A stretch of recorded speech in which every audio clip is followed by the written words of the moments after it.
Hey guys, today I'll show you a Korean zombie horror TV series named Kingdom Season 1 and Season 2. Spoilers ahead, watch out and take care. The story unfolds within a feudal kingdom of Joseon, where under the moonlight's glow, the Grand Palace takes on a rather eerie appearance. Outside the palace in a corridor, an elderly royal physician is leading a young man toward a palace hall. They are on their way to treat the ailing king. As they reach the king's bedchamber, the old physician halts and offers a few words of caution to the young man, warning him not to look around indiscriminately. The newcomer nods hastily in agreement. Upon entering the room, the seasoned physician deftly retrieves his medical tools and begins preparing for the consultation. Following the physician's guidance, the young man takes out a stack of medicines, ready to administer them to the king behind the curtain. But with the king showing no response, the young man grows increasingly frightened. As he approaches the curtain to hand over the medicine, a deep breath can be heard from the other side, heightening his sense of unease. Just as the young man decides to leave, he is suddenly pulled behind the curtain by a pair of hands, shocking the old physician who is watching. The young man's chicken cries of terror make the palace seem all the more sinister against the night sky. Surprisingly, there's not a soul around the palace. The next day, the streets and alleys of the royal city are plastered with mysterious notices of the king's demise. The royal guard, upon learning of these posters, is infuriated, denouncing them as seditious and blasphemous, a capital offense against the sovereign. Subsequently, the officials responsible for the notices are immediately executed, being silenced. But the turmoil does not end there. A violent storm is brewing towards the Old Kingdom. The royal guards descend upon a Confucian academy, arresting scholars who had drafted the notices. Thus, the scholars are branded as traitors and subjected to torture by the guards at the execution grounds. The puppeteer behind this tragedy is none other than the omnipotent chief state counselor Cho, whose power is bolstered by his daughter, now the kingdom's queen consort. In front of the queen consort's chamber, the crown prince Lee kneels desperately, pleading for an audience. He is aware of his father's grave illness, but the court is in chaos. Powerless and with no allies, Lee finds it exceedingly difficult to even see his father, the king. The pregnant queen consort shows no compassion for Lee kneeling before her, and even insinuates that his concern for the king's health might hide ulterior motives. Confronted with the queen consort's malicious conjecture, Lee leaves in despair. He realizes he is but a thorn in her side, a mere obstacle, for she is only his mother in name. He was born of a concubine. This means that in the palace, his only true ally is his royal father. As heavy rain begins to pour from the sky, Lee feels anxious and resolves to visit the king's bedchamber alone to discover the truth. However, his servants unanimously oppose this action, making Lee realize that Counselor Cho's influence has thoroughly infiltrated and controlled the entire palace. In a state of gloom, Lee returned to his quarters. Suddenly, he thought of someone who might be able to help him, his loyal guard, Mu, who had been with Lee for many years. Mu was a faithful and upright warrior. To determine the king's health condition, Lee wanted to persuade Mu to secretly obtain the king's medical records. However, Mu hesitated upon hearing the request, knowing that such an act could easily be construed as treason, a crime punishable by death. But after Lee's persistent pleading, Mu agreed to do his utmost to fulfill the task. As night fell, Lee also initiated his own plan of action. Under the clear moonlit sky, he stealthily made his way near the sleeping quarters, taking advantage of the guard's shift change to slip inside. There, he overheard the soldiers' conversation and learned of the king's sudden disappearance from his bed, which gave Lee a bad premonition. Hiding in a corner, he suddenly heard heavy footsteps coming from a room along the corridor. Under the dim yellow light, a figure was moving clumsily inside the room. The lights then went out abruptly. Lee rushed to investigate, but found the room empty when he opened the door. He was then discovered by the patrolling soldiers. An agitated Lee demanded of everyone where the king was. Faced with the soldiers' evasive responses, the enraged Lee headed straight for the king's bedroom.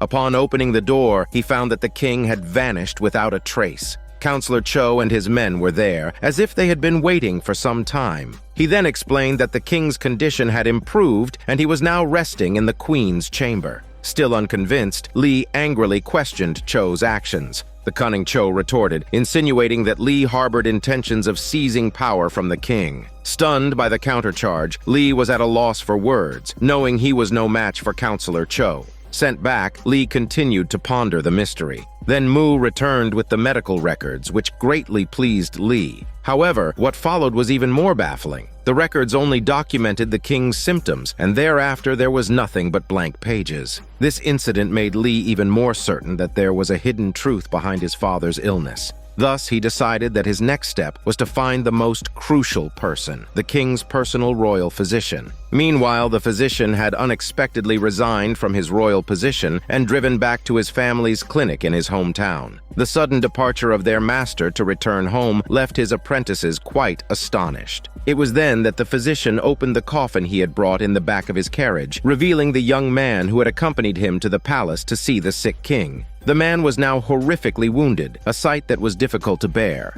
The apprentices erupted into discussion upon seeing this scene, and the physician's favorite clinic student, Sobi, went straight to her master for answers. However, the physician remained silent, suggesting there was some unspeakable secret at play. At this time, the town was suffering from famine, and the clinic had been overwhelmed with victims seeking help. To alleviate the clinic's difficulties, Sobi and another clinic student went to the fields to gather wild vegetables. Upon their return, they were surprised to find everyone joyfully eating meat, a rarity during such hard times. Confused, Sobi immediately questioned Shin, a refugee in the kitchen who had once been a key force in the army fighting against Japanese pirates, but had for some reason become a deserter and fallen on hard times. Seeing the panic on her face, Shin quickly explained that he had obtained the meat from hunting, which eased Sobi's concerns. However, as Sobi was ladling soup, the sight of a human finger in the bowl horrified her. Shin then admitted that in such desperate times, even corpses should not go to waste. Sobi retched at the truth and began to accuse Shin of his actions. But Shin appeared indifferent, arguing that survival was more realistic than humanity at that moment. As dusk fell, the clinic's refugees suddenly began vomiting uncontrollably, convulsing, and then stopped breathing. Those who had just died began to rise again, moving stiffly with grotesque faces, slowly approaching the clinic student, who was also trying to help. In this way, the clinic turned into a slaughterhouse for these living dead. Elsewhere, determined to uncover the truth behind this conspiracy, Lee decided to leave the palace with his loyal guard Mu and head south to the town to find the royal physician who had treated his father. He was not willing to let his father disappear without a trace, nor would he stand by while Counselor Cho framed loyal scholars in the capital. He refused to be a lamb for the slaughter at the hands of the powerful. On the road, the two men camped outside and chatted by the fire. Mu did not understand why Lee was so determined to travel to the desolate town to find an old imperial physician who might have been bribed, but Lee expressed that he had a hunch that they would uncover many secrets there. The next day they followed the map and arrived at the clinic without any issues, only to find the doors completely sealed shut. Sensing that something terrible had happened, they broke in and were met with a horrific scene of bloodshed. Mu speculated that a violent skirmish had taken place not long before. Lee discovered piles of corpses hidden under the wooden planks of the room. Confronted with this gruesome sight, he and Mu immediately started searching for clues. Fortunately, Lee did not find the physician's body among the dead, which meant he might still be alive. On the other side, local authorities were speculating about the suspects in the case. Eventually, they concluded from the bamboo spears scattered all over the place that the killer must be Shin, a refugee skilled in hunting who had now disappeared without a trace. They even produced a wanted poster and started a manhunt throughout the city. Meanwhile, Lee continued his investigation into the physician's whereabouts by tracking down an herbalist who had had dealings with the clinic, hoping to find some leads. However, the herbalist was not cooperative. Suddenly, Mu pulled out some money, and with the temptation of wealth, the herbalist revealed that he didn't know where the physician was, but a medical girl from the clinic had survived the calamity. Her name was Sobi. Guided by the herbalist, Lee and Mu found Sobi in the desolate frozen valley. Seeing her in such a sorry state, Lee immediately explained his reason for being there. Sobi then told them that the tragedy was caused by a herb known as the resurrection plant. What shocked Lee even more was that the bodies they had just seen at the clinic were not actually dead. The resurrection plant could bring people back to life, but those who were revived lost their reason and turned into zombies that fed on human flesh and blood. During the zombie disaster at the clinic that night, it was Shin who had used his skills to save Sobi and temporarily trap the zombies. When Shin learned that the zombies had been transported away by the authorities, he angrily went to the town's government office to stop them. The soldiers were surprised to see Shin, the prime suspect, walking right into their grasp, but they did not believe his story. To prevent the disaster from happening again, Shin set the bodies on fire himself. His strange actions were met with resistance. The fire was extinguished, and everyone worked together to restrain the now frantic Shin. As the sky darkened, Lee decided to return alone to the clinic to continue looking for clues. However, he encountered the leader of the Imperial Guard sent by Cho. He was sent there to capture Lee, but Lee refused to surrender and even furiously called the guard a lackey. A fierce sword fight broke out between the two men. Meanwhile, Sobi and Mu rushed to the government office to plead for Shin. However, when Sobi warned that the corpses would reanimate at night, the officials dismissed her claims as superstitious bullshit and arrested her as well. That night, as Sobi and Shin were locked in jail, a zombie unexpectedly rose and attacked a soldier. True to Sobi's warning, the other bodies also revived, and the government compound descended into chaos as it became a playground for the zombies, with countless soldiers being savagely devoured. Amidst the turmoil, Shin managed to escape from prison in an attempt to intervene, but it was already too late. On the other side, Lee was defeated by the highly skilled Imperial Guard. Just as he was about to take Lee away, they heard breathing sounds from a nearby wardrobe. Lee, who had experience with such occurrences from his time at the Imperial Palace, became instantly alert. It was then that the physician, now a zombie, burst from the wardrobe and attacked a soldier. The Imperial Guard reacted by cutting down the physician, but the soldier who was bitten mutated suddenly and turned on the Imperial Guard. Seeing the Imperial Guard bitten, Lee delivered a finishing blow in an act of self-defense. He then desperately fled the clinic with another soldier. As they escaped, they saw that the town was ablaze, signaling that the terrifying zombie plague had begun to spread. At this moment, as night fell, the revived zombies attacked the city's soldiers and civilians in swarms. Amidst the mingling of bloodshed and agonizing screams, the government offices had turned into a veritable hell on earth. Some of the surviving officials hid under wooden planks, but they couldn't escape the keenly scented zombies that continued the pursuit. In desperation, the magistrate Pal and a few of his soldiers ran to the prison cells for refuge. As the soldiers anxiously unlocked the prison doors, a horde of zombies swarmed in. Seizing the moment, Pal slipped into the cell where Sobi was held, while the unfortunate soldiers were torn apart by the zombies. One soldier was bitten in the process of seeking shelter in the cell, and then hid behind Sobi, who had never witnessed such a bloody scene. The brave Sobi picked up a long sword from the ground and defended herself. When the infected soldier suddenly rose to attack her, Sobi skillfully pierced the soldier's vital spot, and the two of them temporarily survived the ordeal in the cell.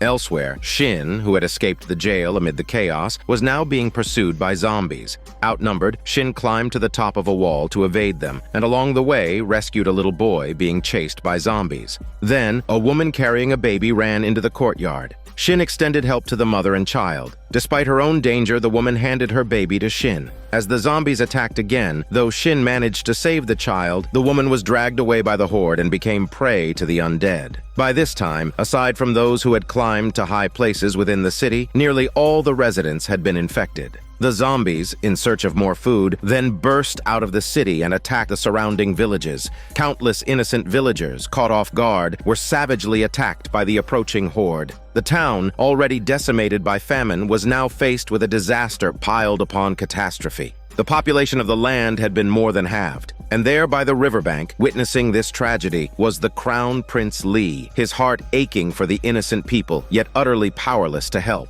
At this moment, several survivors dashed across a bridge, a relentless horde of zombies in hot pursuit. Lee had no choice but to run for his life. As the survivors ahead of him fell one by one, Lee led the pack and became the prime target of the zombie assault. Reaching a narrow wooden bridge and with zombies closing in, Lee thought his end was near. However, from the shadows, Mu came to his rescue just in time, picking off the leading zombies with arrows. Mu then led Lee in a desperate race to a military camp on the outskirts. As the two men sprinted and finally neared the gates of the camp, they found many civilians gathered, seeking refuge. But the camp's general refused to open the gates, fearing that among them could be infected individuals. With the zombie army fast approaching again, the civilians, trapped and desperate, scattered in panic for their shitty lives, with most succumbing to a grisly fate. Lee and Mu decided to flee to the nearby mountains. Upon reaching the mountain pass, they were confronted by a sheer cliff blocking their path.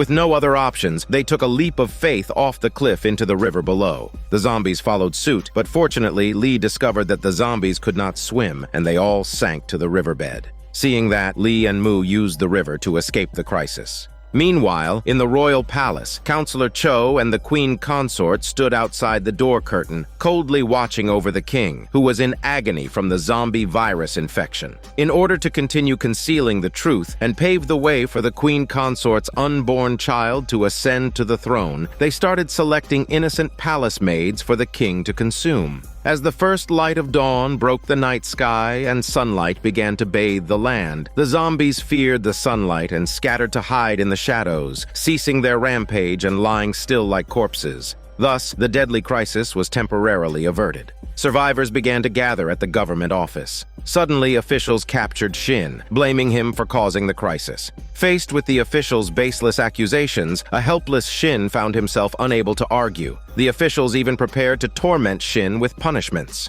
At this critical moment, Lee arrived, revealing his identity. Seeing the crown prince, everyone knelt and begged for mercy. Lee used this incident to exonerate Shin and rebuke the city officials for their conservatism and cowardice. Meanwhile, the magistrate Pal, who had been rescued, called Sobi into the house. Moved by Sobi's courageous rescue the previous night, he began to develop feelings of admiration for her. During a timid confession of love, the simple Sobi thought Pal was feeling unwell, so she checked his pulse. She concluded that his health was poor and that he needed careful nurturing. Pal was left bewildered by this misinterpretation. In order to prevent another nocturnal zombie attack, local officials immediately summoned nearby boats. However, with only one transport ship remaining, it was impossible to evacuate all the survivors. Consequently, the officials decided to prioritize their own safety, shockingly choosing to abandon the civilians and escape first. On the other hand, Sobi and the others returned to the clinic to continue their search for clues to treat the disease. Surrounded by familiar scenes, Sobi was reminded once more of the night when the refugees had transformed into zombies. Due to the sudden zombie attack, the clinic's medics met with misfortune. Sobi and Shin immediately sought out their master, the royal physician. By then, the physician had also been attacked and was on the verge of mutation into an old zombie. He revealed to Sobi that the zombie virus, caused by the resurrection plant, had likely evolved, becoming more virulent and aggressive. This was because his young apprentice, who had accompanied him to the palace and was bitten by the mutated king, did not turn into a zombie. Through the medical book provided by Sobi, Lee gradually uncovered the truth about the king's serious illness. To expose the conspiracy of Counselor Cho, Lee and Mu decided to go to the neighboring city to seek help from its governor, Lord An, who is also Lee's mentor. Elsewhere, the nobles of the town had already abandoned the common people, steering the transport ship away from the riverbank. The people, watching their last hope of survival drift away, began to wait helplessly for death to descend.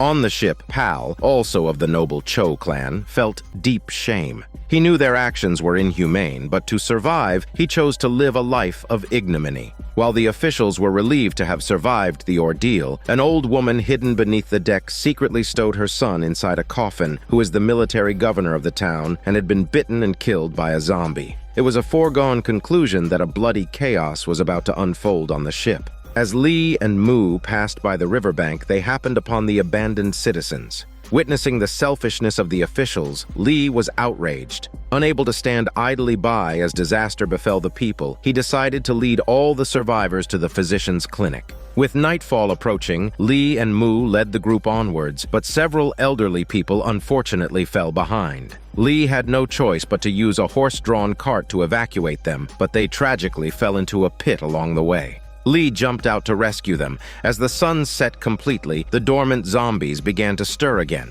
Seeing the impending danger, Mu urged Lee to leave immediately to avoid harm. However, Lee refused to abandon the elderly and continued to lead them forward. By then, some of the younger and stronger citizens had safely reached the clinic and were waiting for Lee and the others to return. Pursued by a horde of zombies, Lee and the elderly finally arrived at the clinic in the nick of time, and with the doors shut tightly, the zombie army was successfully kept out. Meanwhile, the transport ship sailed on the water's surface when suddenly strange noises came from below the deck. The passengers opened the deck to find the old woman attentively watching a coffin beside her. Hearing breathing from inside the coffin, she mistook it for her son coming back to life. In a burst of emotion, she flung open the coffin lid, and the military governor, who had turned into a zombie, leapt out and rampaged onto the deck. Thus, the ship's nobles were massacred, and only those who reacted quickly and jumped into the water escaped the zombies' assault. As the sun rose again, the zombie army surrounding the clinic retreated underground. Lee then stepped outside and was met with the people's affection.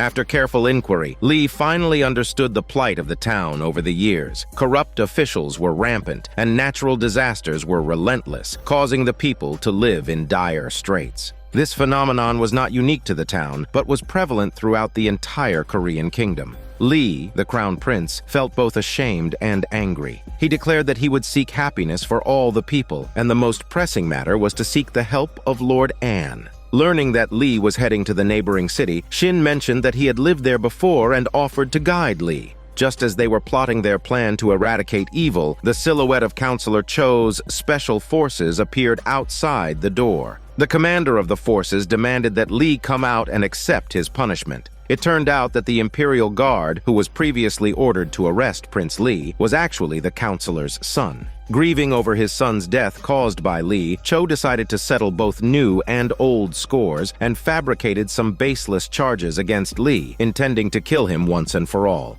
Under threat, Lee and the others stood their ground inside the clinic. The commander then ordered his troops to launch an arrow attack. Amidst a hail of arrows, countless citizens met with tragedy. Seeing the people being slaughtered by the enemy, Lee and the others had no choice but to fight back. As the army broke into the clinic to search, Lee and Moo launched an ambush and managed to escape, racing all the way to the neighboring city. Meanwhile, in the palace, the righteous ministers led by the Grand Scholar, facing Counselor Cho's military actions without evidence, decided to jointly remonstrate and seek an audience with the king. When they arrived at the king's sleeping quarters, Cho and the queen consort also appeared unexpectedly, but did not intervene. At nightfall, the comatose zombie king woke again. Despite being bound by chains, he crazily bit everything around him. The sight of the zombified king terrified the ministers. Cho stepped forward, claiming that the king, although gravely ill, was still the nation's leader. He accused the Grand Scholar and Lee of plotting a rebellion.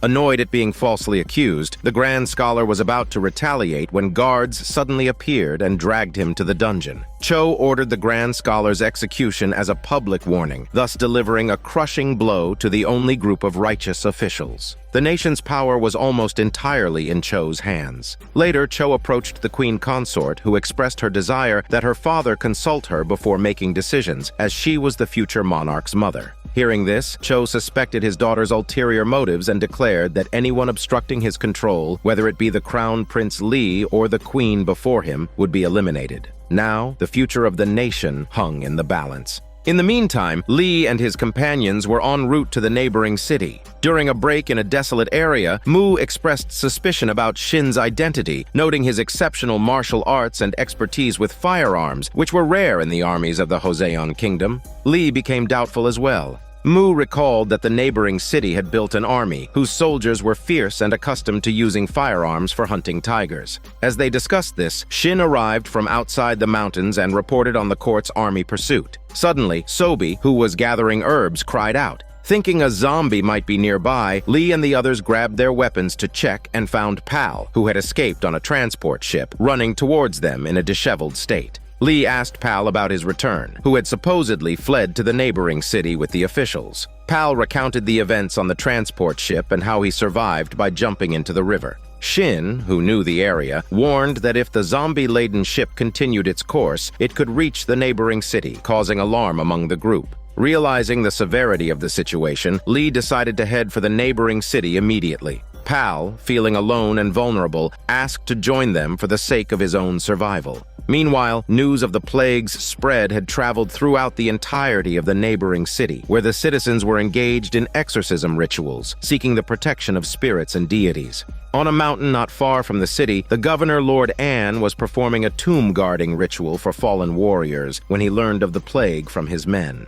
Deciding to act immediately, he descended the mountain to prepare for the city's defense. Soon after, Lord An heard that a transport ship had unexpectedly docked near the canal. Leading his men, he went to investigate. Upon boarding the vessel, they found it deserted, but the bloodstains suggested a darker tale. Lord Anne sensed that this was not a simple matter. Elsewhere, Lee and his companions, after a long journey, finally reached the territory of the city. Passing through a small village, they were surprised to find the villagers joyfully feasting. With the region in the midst of famine, Lee wondered where the meat and rice had come from. The village elder claimed they had earned it through odd jobs, but Pal noticed discrepancies and recognized the silk and cloth from the transport ship among the villagers' possessions. Realizing the villagers were lying, Lee became furiously enraged. The villagers then kneed and pleaded for mercy, insisting they hadn't killed the people on the ship.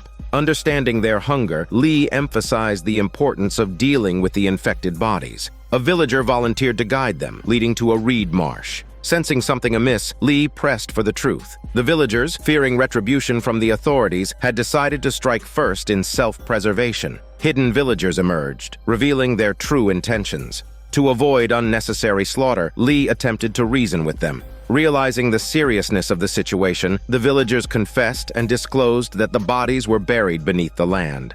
As dusk fell, the dormant zombies revived, infecting the innocent villagers. The zombies then advanced on Lee and his group. To protect the Crown Prince, Mu, Shin, and others engaged in a fast and furious combat. As their strength waned against the growing horde, Lee laid on the ground, fearing the end was near. Suddenly, Lord Anne arrived with his army. The soldiers, clad in white, acted swiftly and eradicated the zombie horde. Lee was then escorted back to the city residence. Back in his hometown, Lee was filled with emotion. In his youth, Counselor Cho had sought to harm him. To protect him, Lord Anne had brought Lee to live in this city. After many years, the two had a lengthy conversation, with Lee detailing the counselor's crimes. When Lee sought his aid, the Lord was non-committal, advising Lee to rest for the night. Meanwhile, Mu, waiting outside for Lee, was shocked by a conversation with Sobi, who suggested that Lord Anne was very knowledgeable about the plague and that his troops were exceptionally strong, showing no fear in the face of the zombies.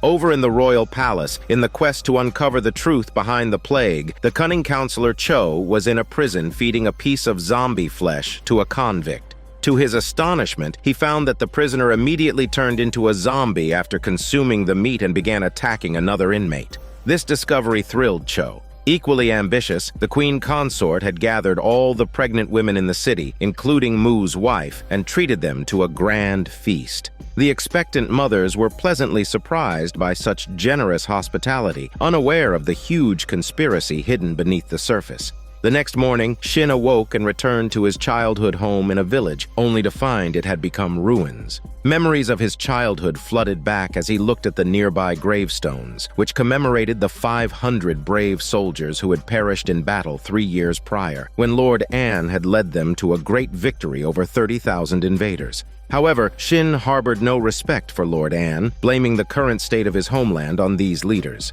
In an effort to eliminate the Crown Prince swiftly, Counselor Cho dispatched the powerful Central Army to Lord Anne's city. Pal, a member of the Cho family, heard the news and rushed to find Sobi, urging her to leave that city immediately or risk her life. Seeing Pal's willingness to flee danger alone, Sobi looked at him with disdain, then remarked that compared to the Crown Prince, Pal was nothing but a coward. This accusation left Pal deep in thought. Meanwhile, in the royal palace, the queen consort ascended the king's throne amid the reverent attendants of the court. To add fuel to the fire, Cho drafted an imperial edict stating that since the king was gravely ill and the nation lacked a pillar of stability, and with the crown prince being rebellious, it was decided that the queen consort would govern to stabilize the state and revitalize the court. And so the Cho family took complete control of power, while the ministers below could only simmer in silent anger.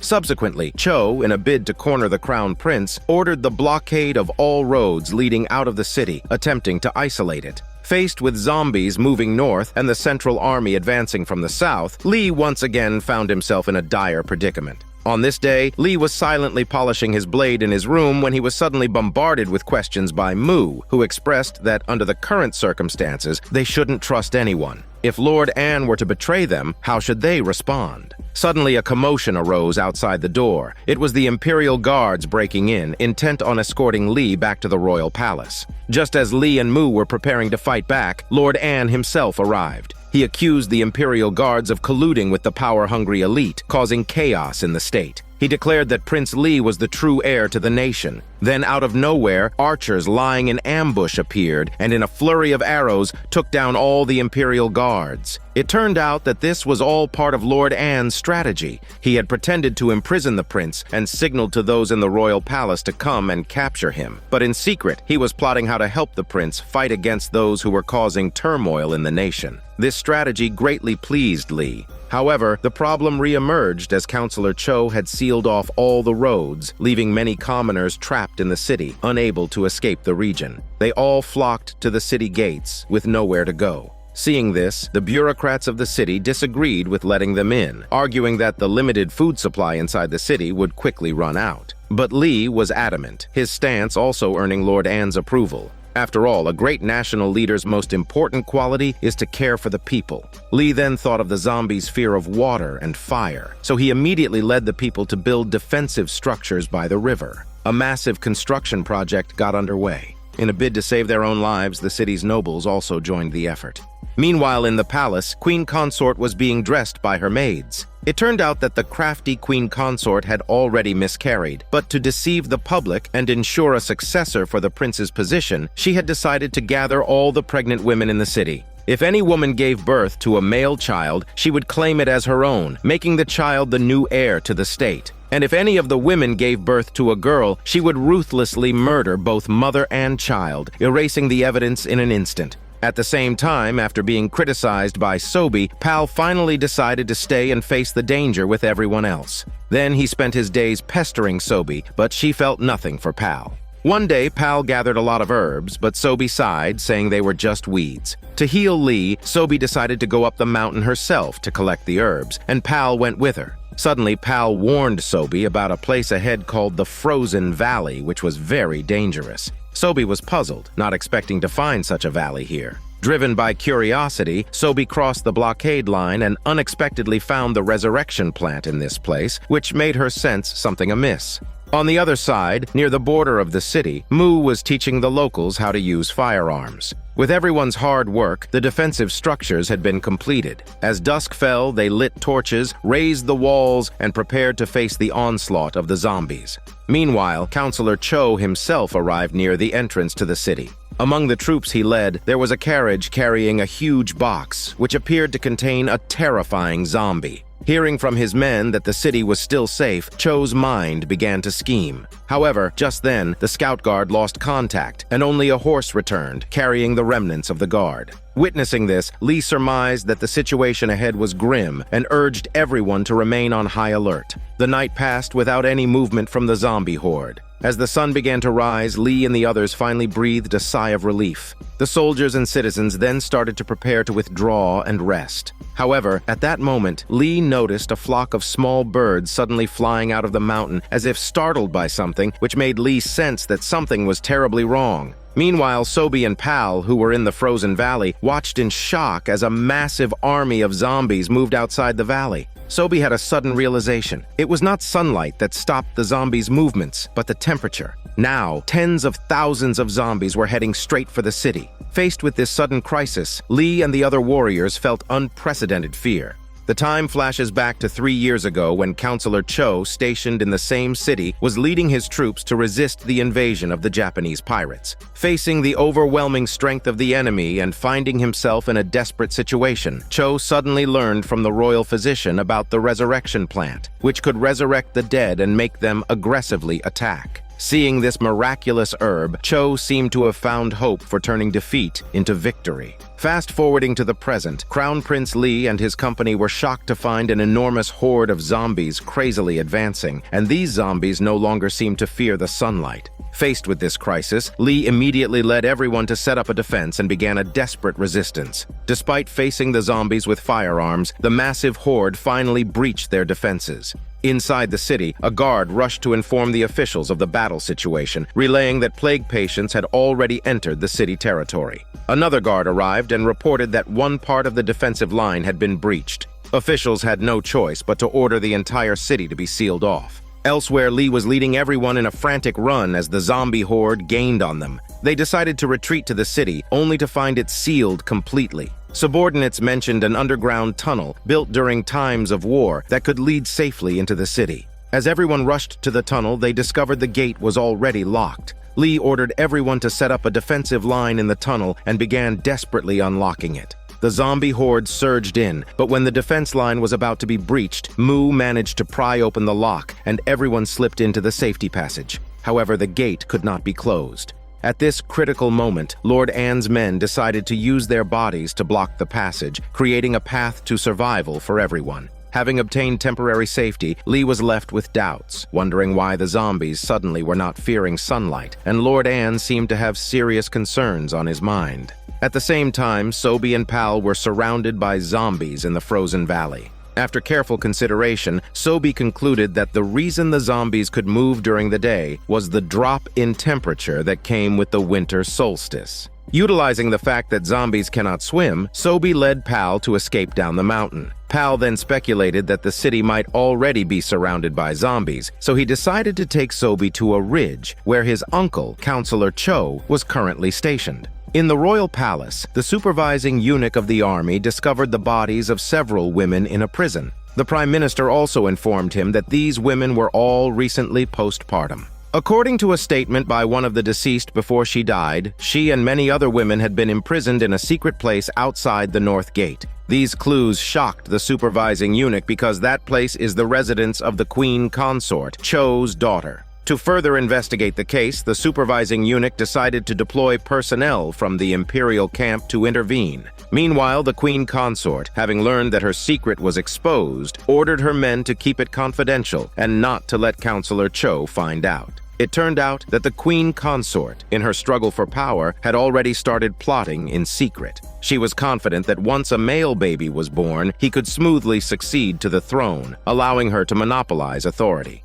During the night, Moo secretly approached Prince Lee and revealed that he had overheard a conversation involving Lord Anne, suggesting that Lord Anne might know something about the plague. Upon hearing this, Lee reprimanded Moo, suspecting him of trying to sow discord between himself and Lord Anne. Moo had no choice but to remain silent. Lee, however, was harboring suspicions that there could be a traitor in their midst. Otherwise, Counselor Cho could not possibly be aware of his every move. Suddenly, the city's granary caught fire when starving refugees accidentally knocked over a brazier while stealing food. In an instant, the already scarce food supply was gone. Seeing the city isolated and in a crisis, and in order to protect the citizens, Lee decided to lead a night raid on the ridge to eliminate the threat once and for all. Cho then made a meticulous action plan, but Lord Anne expressed his concerns. Lee was determined to save his country and its people, stating he was ready for whatever lay ahead. At the ridge, which was heavily guarded, Sobi used the cover of night to search for clues. It was then that she discovered the large box containing the mysterious zombie. On the other side, Lee, along with Shin and others, had already made a surprise attack outside the city. They then scaled the city walls using grappling hooks and successfully infiltrated the city. After assassinating the soldiers guarding the military camp, Lee decided to head straight for Counselor Cho's stronghold. With everyone's cover, Lee burst into the room alone, only to find that Cho had already vanished. Suddenly, the door was locked from the outside, and then the king appeared to flex his zombified figure. Apparently, it was all a trap set by Cho. Faced with his father who had lost all sanity, Lee was caught in a deep dilemma. If he killed the king, he would be charged with regicide, but if he gave up the fight, the country would completely fall into Cho's hands. Meanwhile, Shin and the others fighting outside the courtyard were also captured by the long ambushing army. Just when Cho thought his great achievement was within reach, Lord Anne suddenly appeared and ordered the soldiers to lay down their weapons. He then exposed Cho's conspiracy. As the soldiers hesitated, Lord Anne immediately went to the door to unlock it, which infuriated Cho. He ordered his men to shoot at Lord Anne. Despite being hit by several bullets, Lord Anne used his last ounce of strength to unlock the door. Shockingly, Lee had already beheaded the king, signifying his choice of the state over his father. Seeing the zombified king killed by Lee, Cho then put on an act of a loyal official and subsequently had Lee imprisoned. In the royal palace, the officer of the imperial camp began investigating the case of the female corpses.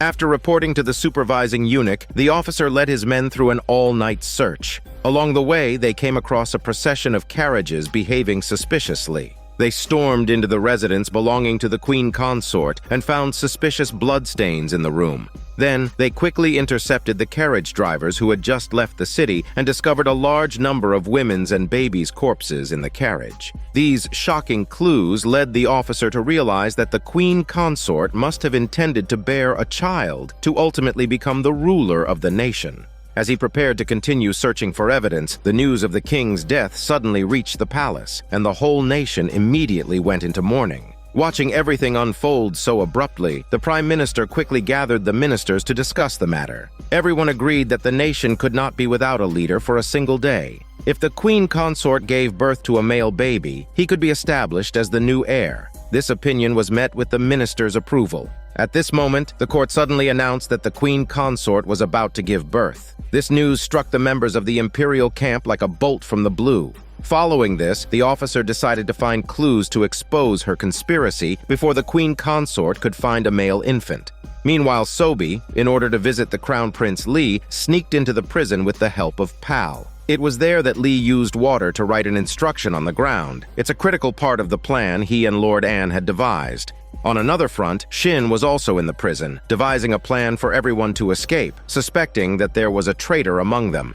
At that moment, Counselor Cho ordered the soldiers to escort the prisoners back to the palace. As the cell doors were opened, Shin suddenly turned on the guards with a concealed weapon, leading a breakout from the prison. They seized weapons and made a beeline to attack Cho, but they were outnumbered and ultimately suppressed once again, their hopes of success shattered. Suddenly, Lord Anne, who had turned into a zombie, charged forward. It turned out that all of this was part of a plan he had devised. 3 years ago, during the battle against the Japanese pirates, Counselor Cho used the resurrection plant to resurrect fallen warriors. These warriors went on to defeat the pirates, but the practice filled Anne with guilt. He decided that if anything unexpected happened, he would have Sobi use the herb to turn him into a zombie to prove the existence of the plague and show that the zombified king was merely a tool in Cho's power-grabbing scheme. This evidence was enough to exonerate Li. At this point, the zombified Anne furiously lunged at Cho. Cho immediately ordered his soldiers to open fire, but Anne was fearless in the face of the barrage and badly wounded, and managed to bite Cho. As the plot twisted yet again, both Anne and Cho fell to the ground, causing panic among the soldiers. It was then that Li stepped forward and revealed the truth of the events to everyone. Seeing the ample evidence, the Central Army's soldiers eventually chose to side with him. Facing the persistent presence of evil in the palace, Li decided to save the people of the city first. He dispatched soldiers to transport food, using kites for positioning and cannons for support, successfully delivering supplies into the city and temporarily alleviating the hunger of the citizens. Elsewhere, at the behest of Pal, Cho received treatment from Sobi, who also sought to investigate a cure for the plague through his condition. Pal suddenly asked if Cho would turn into a zombie, but Sobi concluded that those resurrected by the plant did not carry an infectious virus. Only those who consumed bodies infected by the plague would become contagious. This explained why a major epidemic did not break out after the plant-resurrected warriors finished fighting years ago. Sobi noticed that Cho's body was cold and required some heat-generating herbs. Pal immediately produced some sapan wood, claiming it was a precious medicinal material he had found for the queen. This raised doubts in Sobi, as pregnant women should not use sapan wood. At this moment, Li was leading his men to the cell where Cho was imprisoned, only to discover that the soldiers guarding it had been killed, and Sobi and her companions were nowhere to be found. The mastermind behind all this turned out to be Mu, who was actually Cho's undercover agent planted close to Li. Mu's pregnant wife had been taken prisoner by Cho, and to ensure the safety of his wife and child, Mu had to swallow his guilt and choose to betray. Seeing Cho in critical condition, he decided to take him to redeem his wife. Along the way, Cho's wounds worsened, and they were forced to stop. At that point, Sobi was tending to the injured and noticed something amiss. She began to suspect that Mu was not acting under the Crown Prince's orders. After Sobi shared her suspicions about the pregnancy of the queen consort with Mu, he was greatly shocked. Just then, the Cho family's reinforcements arrived and secretly shot Mu, gravely injuring him. As he was dying, Mu realized he had fallen into Cho's trap and that his wife had been taken advantage of for the queen consort's childbirth. Enduring his pain, he begged Sobi to help everyone uncover the consort's conspiracy. With his last bit of strength, he stumbled into the wilderness with Li close behind. Seeing the dying Mu, a heartbroken Lee cradled him, and Mu shed tears of remorse, using his last breath to tell Lee that the only person who could unravel these mysteries was Sobi, and that he must find her. Meanwhile, in the royal palace, the officer was interrogating the maids of the queen consort, but they kept their lips sealed. The anxious officer decided to storm the residence of the queen consort in search of clues. This, however, played right into the queen consort's trap. As a result, she accused the officer of treason and had him executed with punishment. The failure of the Imperial Guard office also signified the complete downfall of the last righteous force in the court. The consort's conspiracy was coming to light. Lee was cradling the deceased Mu, reminiscing about their past together. He was aware of Mu's loyalty to him, as well as Mu's love for his wife. The cause of all this tragedy was the power-hungry Cho family's doing. At this point, Lee was ready to take action. He was determined to save the nation, which was now in turmoil. In the royal palace, Pal and Sobi were rushing along with the severely injured Cho. Despite the counselor's many misdeeds, Pal couldn't bear to see his uncle die and pleaded with Sobi to save him. As Cho lay dying, Sobi suddenly remembered her past experiences. She knew that zombies were afraid of water and fire. Struck with a bold idea, she decided to submerge Cho in water in a desperate attempt to save him. To their surprise, when Cho was soaked in water, his wounds began to expel a swarm of parasites. Sobi realized that these strange parasites were the original cause of the plague that had infected so many because the parasites were afraid of water, which explained why the infected feared water as well. Meanwhile, news suddenly spread throughout the palace. The queen consort had given birth to a son, bringing great joy to the ministers. However, the consort secretly ordered the execution of all the imprisoned pregnant women to cover up the surrogacy. As her men were disposing of the bodies, Lee and his companions, who had snuck into the city, witnessed the scene, confirming the consort's conspiracy. Upon hearing a woman's cry for help from a room, they burst in and rescued the woman, who was Mu's wife. The next day, the court ministers were discussing the succession of the throne, suggesting that the newly born son should inherit the throne. It was then that the supervising eunuch revealed the murders of the pregnant women, causing dissatisfaction among the other ministers.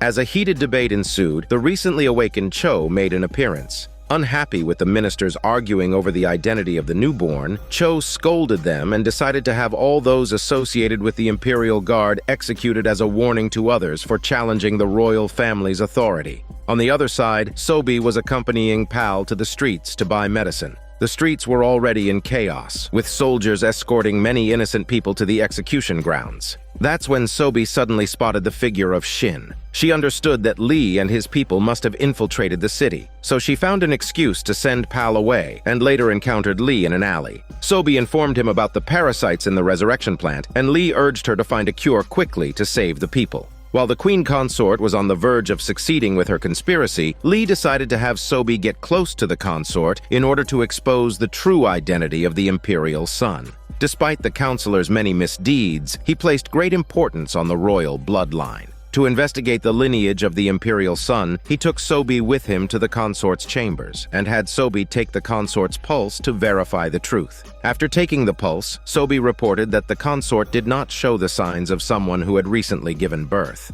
This enraged Cho, who could not tolerate his daughter causing chaos in the royal household behind his back, and denounced her actions as foolish. In the end, he decided to have the fake imperial son executed and to imprison the consort. However, Cho underestimated his daughter's ruthlessness. The queen consort, being so close to success, would not tolerate her plan being thwarted. She had already poisoned the wine before Cho's arrival, and as a result, Cho died violently after drinking the poisoned wine, ending his tyrannical life. Meanwhile, Lee and Shin arrived at an island. He understood that to completely overthrow the Cho family, he needed to gather the strength of all the royal family members. Since his own uncle had been exiled there, Lee found him and hoped for his assistance. Back in the court, they were busily preparing for Cho's funeral. The unsuspecting Pal was summoned into the palace by the consort. As the only surviving male of the Cho family, the consort decided to appoint Pal as the Major General of the Imperial Guards to protect herself and the imperial son. For the sake of family interests, Pal reluctantly accepted the appointment, unaware that his beloved Sobi was now imprisoned by the consort in a dungeon. Shockingly, the dungeon contained some zombies that the consort had been keeping. To prevent her conspiracy from leaking, the consort was willing to kill the innocent Sobi to usurp royal authority. At this moment, Prince Li was gathering loyal and righteous soldiers within the city, preparing to act the next morning to eliminate the troublemakers. It was then that the army commander appeared. He was carrying the medical diary that the physician had written when treating the old king. This diary would be key to vindicating Li.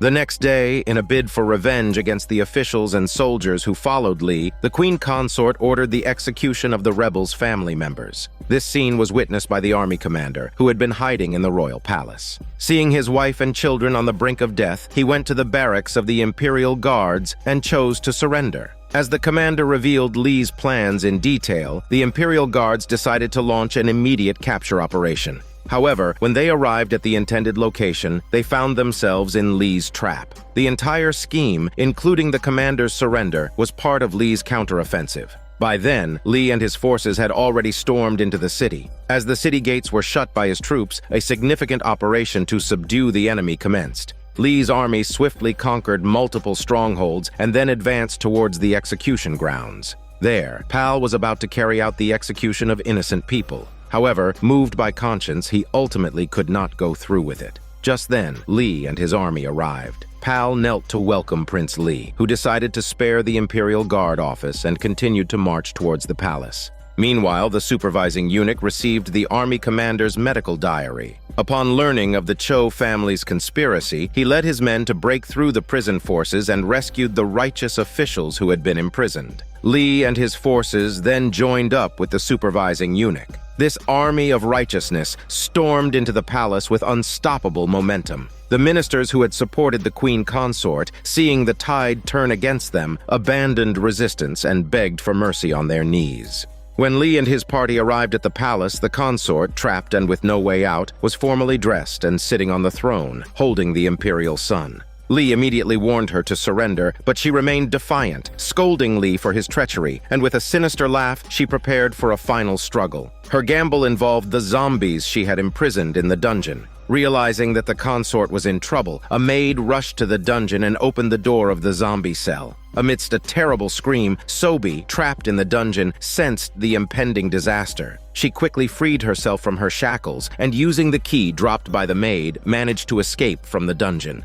When she arrived at the central palace hall, she was shocked to discover that it had already been subjected to a frenzied zombie attack. As the plague rapidly spread, the imperial palace was littered with corpses. Sobi desperately fled and eventually reached the main hall, where she informed Li of the unfolding disaster. To prevent the fall of the palace, Li decided to lead Shin and others to confront the zombies. He made it clear that even if nobles were infected, they would have to be decapitated. Before leaving, Li left a group of soldiers in charge of defending the main hall. Li and his men then fiercely battled the oncoming horde of zombies. Every one of them fought valiantly, and the zombies were eventually eradicated. Just when everyone thought the disaster was over, another wave of zombies surged into the palace from outside. The exhausted defenders had no choice but to retreat. The supervising eunuch, in a bid to protect Li's safety, covered the retreat by sealing the door but ultimately sacrificed himself. With nightfall, the main hall was surrounded by zombies.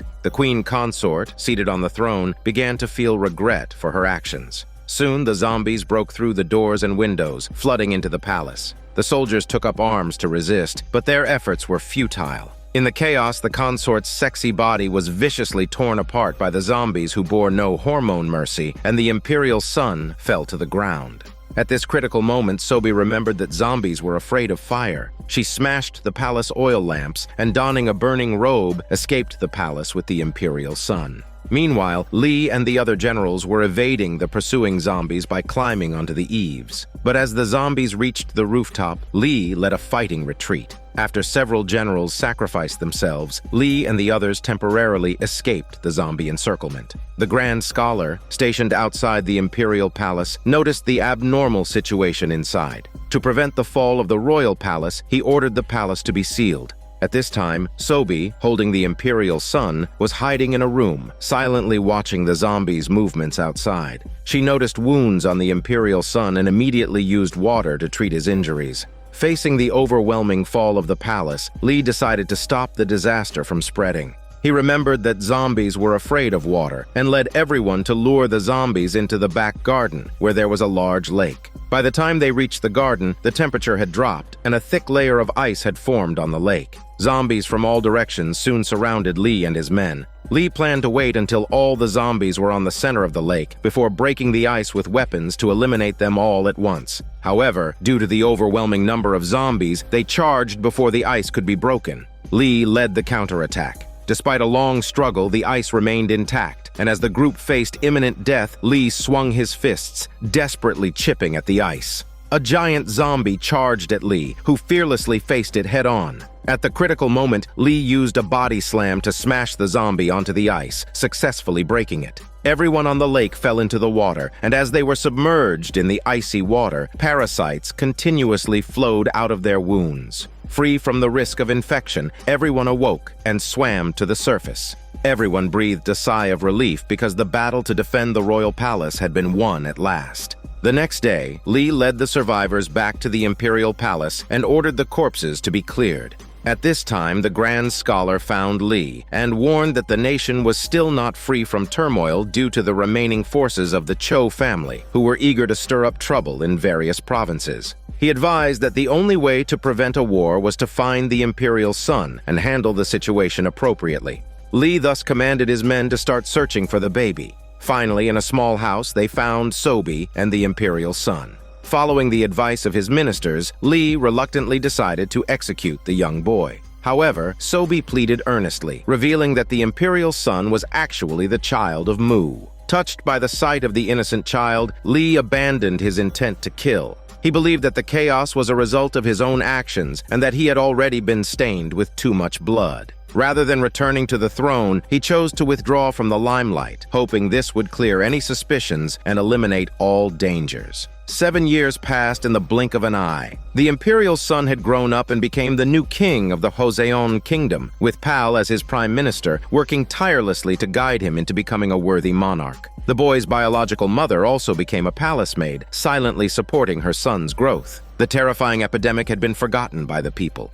Just as the nation began to prosper, Shin, who had been missing for a long time, reappeared in the palace. Happy to see his old friend, Pal immediately joined Shin for drinks and reminiscing. However, Shin's words suddenly alarmed Pal. It turned out that during these 7 years, Lee and Sobi had been researching the secrets of the resurrection plant. Sobi even compiled their findings into a book, but there were still some mysteries unsolved, and what was more alarming was that Lee and others had discovered many people trafficking the resurrection plant across the nation. To prevent the epidemic from sweeping the country again, he advised Pal to be cautious and to strengthen national controls. Pal was shocked by these revelations and immediately inquired about Lee's whereabouts, to which Shin replied that Lee was now leading a team to the northern border to investigate the source of the resurrection plant. Meanwhile, Lee and Sobi arrived at a mysterious village on the border where they found many zombies with bells tied to them. From these clues, Lee deduced that someone must be orchestrating these events from the shadows. Suddenly, a mysterious woman appeared, and with a turn of her head and a smile, the narrative was brought to a close. Simultaneously, far away in the palace, the imperial son lay sleeping in his bed, when suddenly, signs of parasitic worms moving appeared on his face, implying that these mysteries will be revealed in the 3rd season. This is Daniel CC Movie Channel. Stay safe and enjoy your day.